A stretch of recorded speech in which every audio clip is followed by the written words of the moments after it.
స్తోత్రం చదువుకుంటే గురుగ్రహం శక్తి పొందేస్తుంది. రోజు ఒకసారి దక్షిణామూర్తి స్తోత్రం చదివారనుకోండి చాలు, అంతే.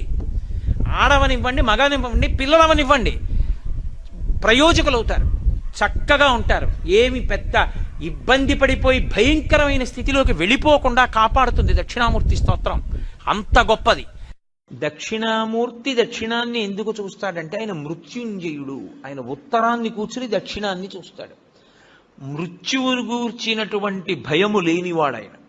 ఆయన పాదములు పట్టుకుంటే మృత్యుభీతి పోతుంది, భయం పోతుంది. అందుకే దక్షిణామూర్తి స్వరూపం అసలు సమస్త ఐశ్వర్యము దగ్గర నుండి, చదువుల దగ్గర నుండి, మోక్షము వరకు దక్షిణామూర్తి ఇవ్వలేనటువంటిది లోకమునందు లేనే లేదు.